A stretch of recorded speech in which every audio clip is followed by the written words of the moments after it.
All right, so here we go. This is a repeat story. I think it's already had 1 million sub hits on it. And unfortunately, I made this video, was it 2 or 3 years ago? It was right after I was healing from that mosquito bite.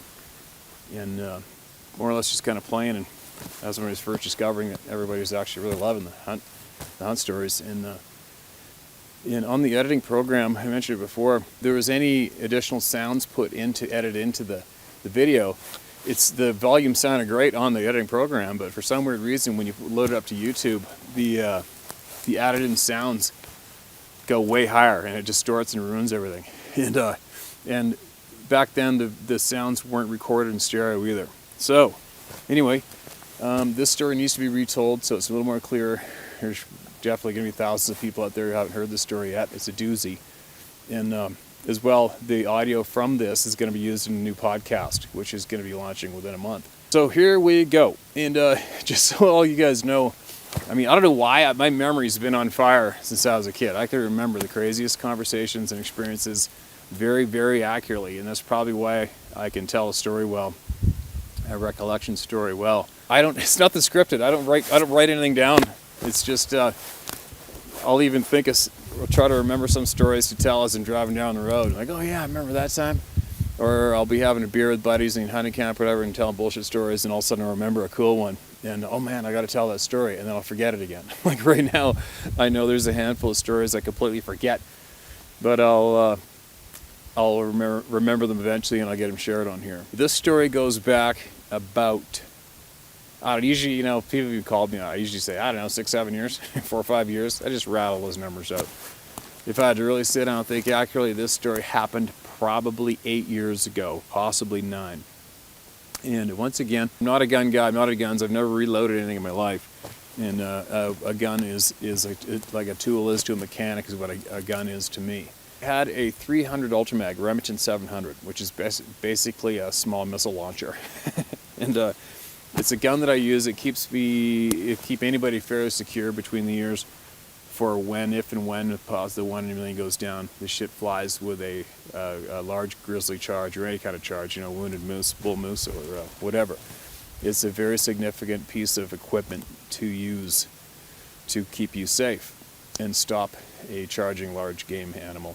A friend of mine who's right into guns had worked up a bunch of loads for this particular rifle, my 300 Ultramag. To be straight up honest, over the years of my hunting career, the only rounds I've ever seen fail are from hand loads. I've never had a round fail that I bought from boxed on the shelf in a store, ever. And to be honest, I don't go near hand loads anymore, ever. And when I first told the story, a lot of people, I think I've seen this comment about 5,000 times. How would you ever trust anybody's hand loads? Don't ever trust anybody's hand loads. Well, I don't. It was once. Okay?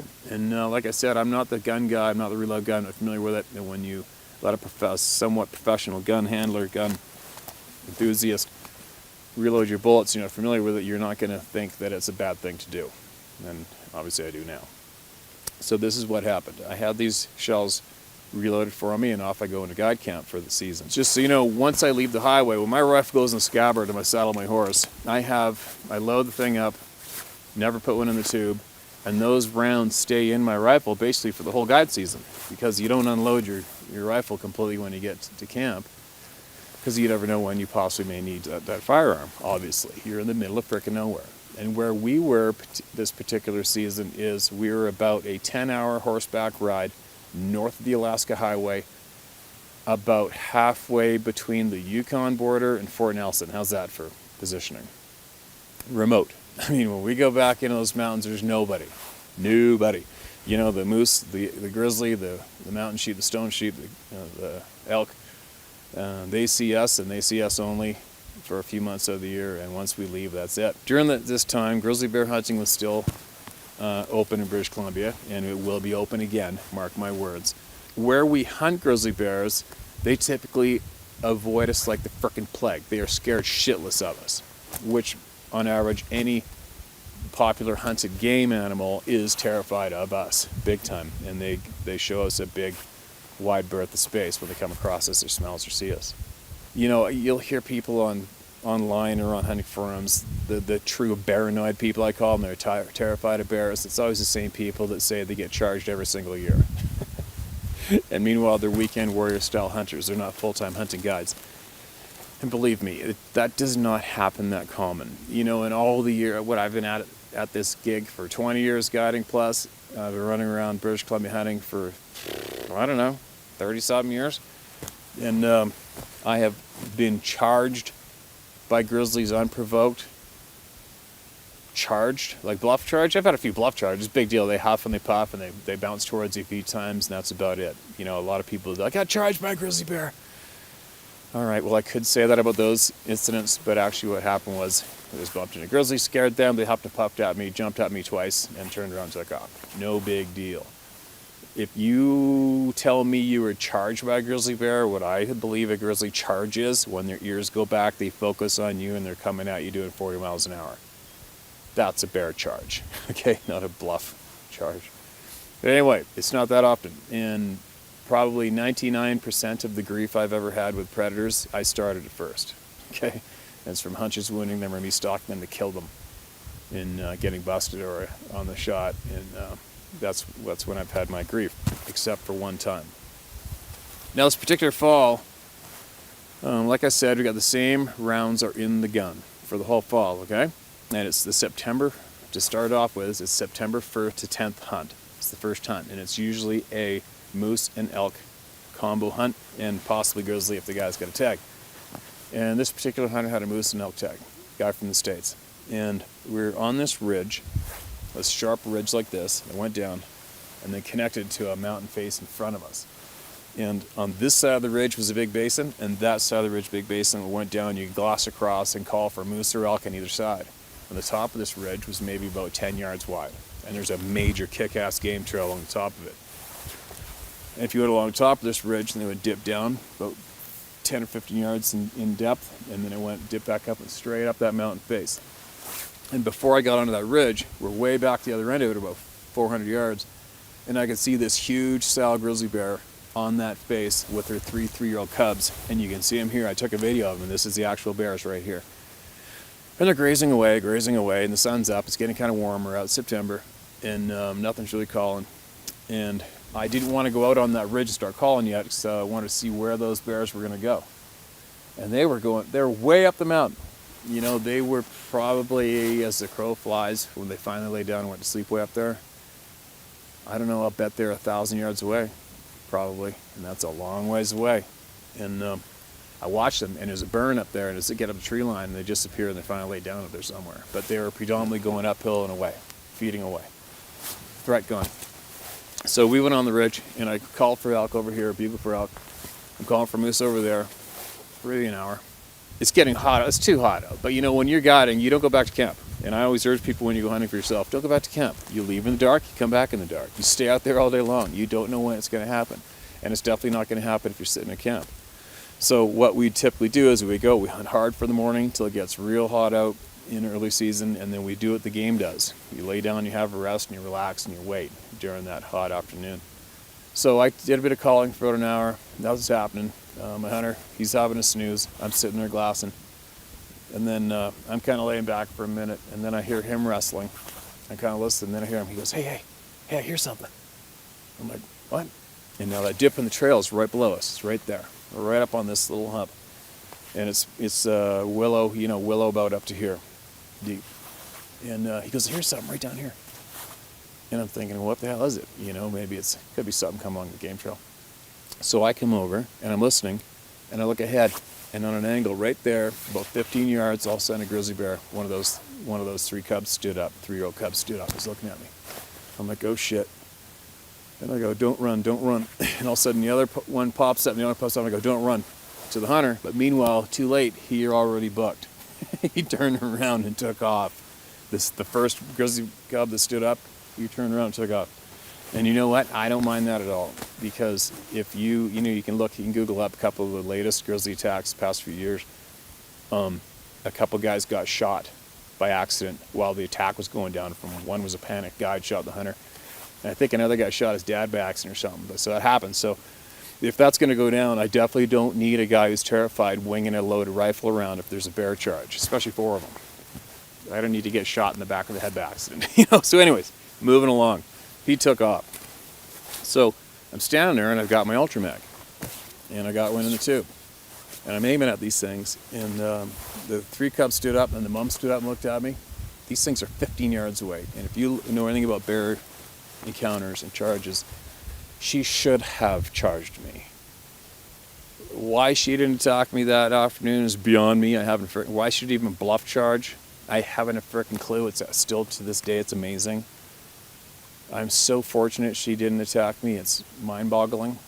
But anyway, I'm totally calm. I mean, I got a freaking cannon in my hands. I'm totally calm. I'm aiming at her, and I'm not yelling at her. You know, a lot of people yell and scream at predators when they see when they're having a close encounter. You know, with a black bear, for sure. Because a black bear's coming at you, he's coming at you to kill you, to eat you. There's no other reason. Or a big cat, they're coming to kill you, to eat you, and they're testing you to see how much of a struggle it's actually going to be to kill you.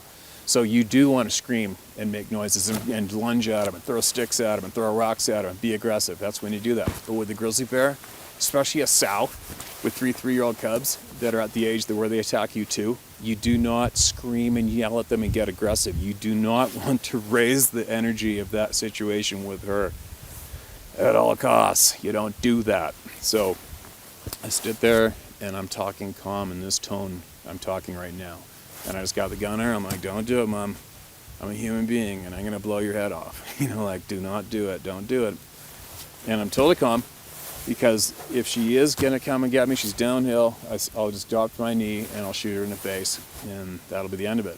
And if I have to shoot another one of those cubs, I'll shoot it too. So everything's cool. And I got 100% confidence in my weapon and myself, and everything's fine. And then, so she drops down and she starts ripping back and forth, growling and hissing and making these disgusting sounds. And she's ripping back and forth, growling. And I couldn't quite see her because just the buckbrush and the willows moving. I'm like, you know, it's a pretty intense situation, obviously. And the cubs are looking at her, and they're looking at me and looking at her, and it's almost like he could almost read them. You know, it was almost like they're like, are we going to get him now, Mom? Are we going to get him? Are we going to get him? And then, and she ripped back and forth, probably 2 or 3 times, and then whew, she ripped off to the side, and she kept on going. And then all the cubs dropped down, and they all went with her. I'm like, all right, game on. Chalk that one up as another experience, right? Now, take note, I pulled that round out with the bolt, pushed it back down, and moved the bolt over top of it, and that's how my gun rides, and that's how it stays. All right? Now, moving along, that hunt got done. He actually went home with a real nice big elk. I don't think he did get a moose. He missed a moose. He missed a moose at about 8 yards in the timber. Another story. And now I got another guy, Henry from California, great guy. Is that King Henry? King Henry? The trail mix and peanuts and stuff mixes and you see in the Shelton States, that's him. Big SCI, Safari Club International member, great guy to hunt with, experienced hunter. And we had some misfortune and Henry knocked down a monster, one of the biggest bull moose I ever frickin' seen. We knocked it down and got up and took off and we lost it. And I remember I went looking for that moose for a couple days.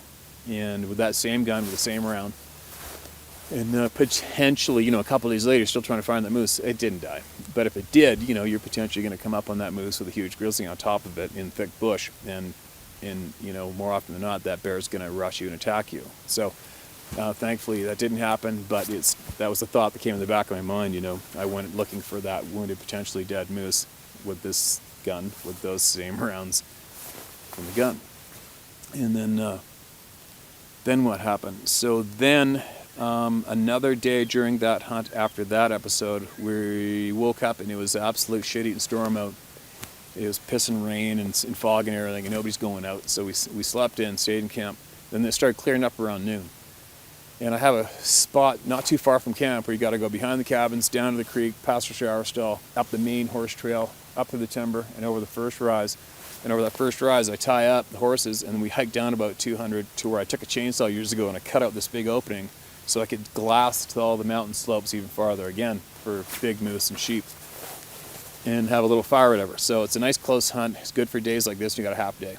So we went there and left camp. Take note now, we left camp around noon, maybe 1 o'clock. So we got a few hour hunt for the afternoon. So we ride up there, and the trail's been there since 1968 or something. I mean, this is a major horse trail right close to camp. It's pounded down. It's got dirt on it, and tracks really show up on it real good. So we rode, take note, this is creepier than shit. We rode up the trail, tied the horses up, and hiked down a thick bush to this opening and sat there. Glass for a few hours. And then it's, it's probably an hour to get, last light, we got like maybe 40 minutes to get back to camp. We hike back up with the horses. We get the horses, and we're riding back down the trail, and we get about halfway down. And I glance down, I'm like, oh shit, look at the grizzly bear tracks right on top of our horse prints coming up the trail behind us from when we first came up. I said, hey, I go check this shit out. Look at this bear. He's like, oh yeah, it's a pretty good one. I go, yeah, it's a pretty big bear. He came up the freaking trail in the middle of the day behind us, which is odd because 90% of grizzly bears are nocturnal in that country, especially where we hunt them, especially big old boars. They are never out in daylight, next to never. So we're riding down the trail, and now we're getting close to camp. I mean, camp's right down there downhill, about 300 from us, and the other horses are running the bells on him, and his track is still on the trail. I'm like, what the hell? So this grizzly had actually came on top of our trail almost from camp in the middle of the afternoon. We got two little boys in camp too. It's just kind of odd. So what I was thinking was, okay, well, obviously this bear was coming up the valley, coming up the creek, looked up, saw camp, and jumped on the horse trail and went to go around camp and went up the trail. That's what my brain's telling me, obviously. So I'm watching for tracks still, and I'm all the way down to the creek where we get our drinking water, where our shower stall is right there, and his tracks came from right there, going up the trail behind us. I'm like, holy shit, man. So now it's getting gloomy light. It's getting, it's very, very getting dark out, and we go up to the hitching post, top the horses unsaddle, put on the bells and hobbles, off they go. And we went into by then Henry and the other hunter were in the cabin, and I am getting undressed out of my shit in the guide cabin because I had to, unsaddle the horses and shit. And then I'm coming around the front porch of the cook shack, the airstrip's right there, cook shack, and here comes this frickin' grizzly bear ripping around the front of the frickin' cabin. I'm in the cabin, I dive in the cabin, slam the door. Mark's like, is there a frickin' gun in here? Is there a gun in here? And then Mark had a 30-06 in there. My Ultra Mag is in my other cabin. And we open up the cabin door again, and this thing's like, rah, rah, rah, rah, making all these disgusting frickin' slobbering sounds. It wasn't a monster bear, it was a boar. It was 7 foot. I think it was 7'4" or 7'6". But anyway, here's this frickin' bear trying to get us in the porch of the cabin. Unbelievable, never happened before. And so we slam the door again, like, holy shit, shoot that frickin' thing, man, shoot it. Like, you shoot that bear. That thing's obviously got some emotional problems, and you can't have a bear like that doing things like that in camp, especially with a couple kids running camp and a wrangler who's got to go out and get horses in the morning, 4 in the morning in the dark. So we open up the door again, and boom, Mark drilled it. And so it goes running around camp again, launches off the bank into the willow. And you can hear this thing gurgling and dying, growling, making the sound of the willow. And I said to Mark, I go, let's go in there and finish that. Let's go finish him quick. Because you do not want to shoot a grizzly bear in camp and have it go disappear in the willow and not know where it went and not know if it's dead. You don't want that to happen. That's very, very bad. So I go running to my cabin, put on my headlamp, grab my rifle, jack one in the tube, the same round that I've been jacking in the tube since the beginning of the fall. And I go running into the willow towards the sound of this grizzly bear gurgling and growling and spitting in the bush right there. The willow's this deep, you can't see him. I got the headlamp on.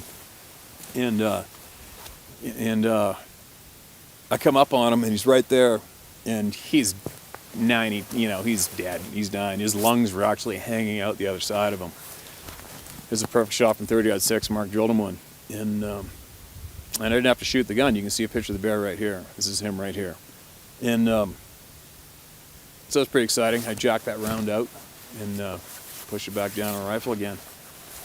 And then we went back to camp, and the next day we had to spend the day skinning that thing out and getting rid of the carcass. because you don't need that carcass in camp. And yes, grizzlies eat dead grizzlies. and we got the carcass out of there, drug it off with a horse, and skinned it out, filled out. We all filled out witness reports for the Conservation Service. And that's what went down. So now a grizzly tag came available, and we were going to go. Henry was contemplating buying the tag, and it was kind of funny because he asked me, he's like, what do you think, should I get the tag? And I'm like, dude, get the tag, trust me, get the grizzly tag, we'll get a monster on Grizzly Gulch. And he waffled on getting the tag, and I'll show you the bear we videotaped here that day, because he goes, well, let's just go out and see if we can find a bear first. And I'm like, dude, we don't have time, your hunt's over in 2 days or 3 days, and you need to buy that tag 24 hours before you go hunting them. And he did buy the tag, and sure enough, we found this monster frickin' bear. Check this thing out, easily over 8 feet, and we found him. But anyway, backpedaling. Before that day, now that I realize we're potentially going to go looking for grizzly bears intentionally, I said to Henry, I go, okay, well, let's shoot our guns. You know, we've been through a lot here in this hunt, and now let's just make sure our guns are still on. So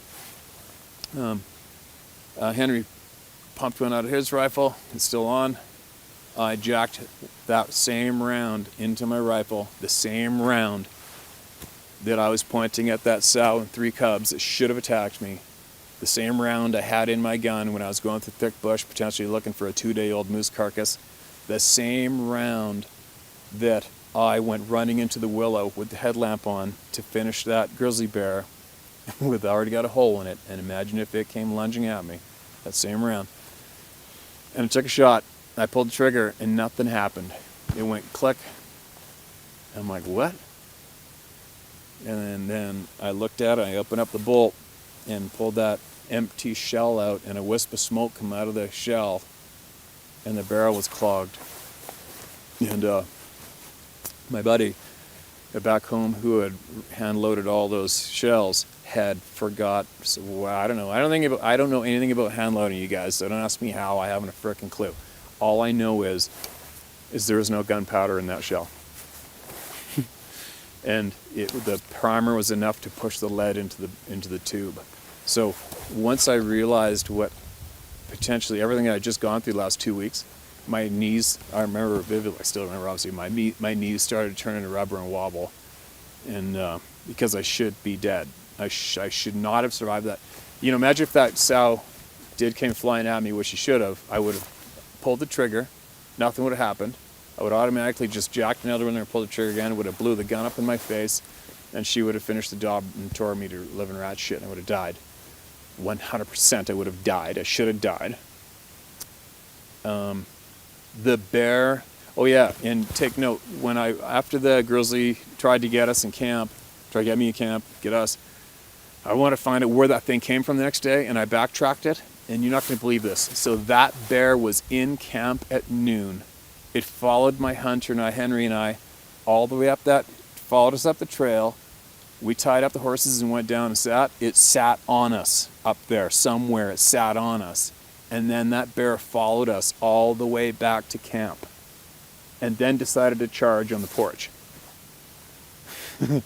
Is that not a mentally handicapped, emotionally disturbed frickin' 1 in a billion grizzly bear? Like that moment, that episode right there is absolutely mind-boggling, frickin' amazing. I still cannot believe it. Like a grizzly bear like that. Okay, he wants to kick my ass or somebody's ass. He's already sitting on me in the thick bush up there. That bear could have killed both of us at any time he decided to. That's how much they outclass us. We were just sitting there talking about who knows, we were bullshitting, using our spot scope binocular, looking at a mountain. You would never suspect in 10 seconds there is a mature grizzly bear stalking your ass behind you from downwind in the thick bush. He would kill us both like that. Why he didn't kill us both then, I haven't a freaking clue. Why he followed us from the thick willow, why he didn't pounce on us in the willow at camp at noon. Instead, he followed us all the way up the trail, sat on us. Why he didn't pounce on us up there, I haven't a clue. And then he followed us all the way down, and then he said, let's get it on. We're at the cabin. Absolutely frickin' crazy, stupid, bizarre. But get back to that round. Imagine if when I went running in there to finish him off with my headlamp, and he was very much alive, and I went click, he would have been on me, shredding the living shit out of me. Mark would have blown him off me with a 30-06 for certain. Who knows what kind of shape I would have been in by the time he managed that. But that made me feel absolutely sick. And then it's funny, I borrowed I was Henry, another hunter, had a satellite phone, and I got the satellite phone. I phoned my buddy. I go, hey man, remember we were joking about you drinking and not putting gunpowder in my rounds? Well, just guess what? Guess what just went down? And then I got off the phone. He said he just about puked when I told him that. And my legs got wobbly, and you know what? I developed a shake. I must have took every round out of my rifle for the rest of that fall and shook it and felt it to make sure there's powder in it. I'll bet you I did that. I did it all day. I did that with my rifle probably every half hour, 15 minutes. I couldn't stop myself. I developed a shake. You know, for a lot of you people who said, you can't shake and feel the gunpowder in a bullet. Well, yes, you can. And when I first did this video, and other people said, oh yeah, like you wouldn't notice the difference in the weight in the shell when you put it in your rifle. I'm like, who would even think of that? Me? Me? I got bullets, I got rounds sitting all over the place. They're in the ashtray of my truck, they're in my pocket, and my vest. I got, you know, and I'll get a few of them at a time. I'm not picking up a frickin' round and going, oh, does this have gunpowder in it? Nobody does that. You grab a handful out of the box, bing, bing, bing, you put them in your rifle, you're done. Get your head out of your ass. For all you dumbasses that said I should have felt the weight of the round being different, no. Unless you're intentionally looking for it, paranoid, worried, wondering if there's no gunpowder in the round. But no, you don't ever, I've never wondered that before in my life. I don't know anybody that has. So there you go. That is what happened. And that is one of, it's not that exciting of a story, but I will tell you what, that is one of the most creepy, insane episodes of my entire outdoor career I've ever lived through. I just can't believe it. You know, I mean, I should have pulled the trigger on that round 2 or 3 different times, plugged the tube with a chunk of lead, jacked another one there, pulled the trigger, blew my face off, and got annihilated by a grizzly bear. Unbelievable. Like, think about that one. The amount of 1 in a millions that happened in this entire past story is a little bit much. But that's what happened. And I definitely don't wish that upon anybody else. And I know there's going to be 10,000 comments on this video after its launch of you saying, never trust somebody's hound loads. Never trust anybody's hound loads ever. What are you thinking? There you go. I said it. Now you don't even have to comment it.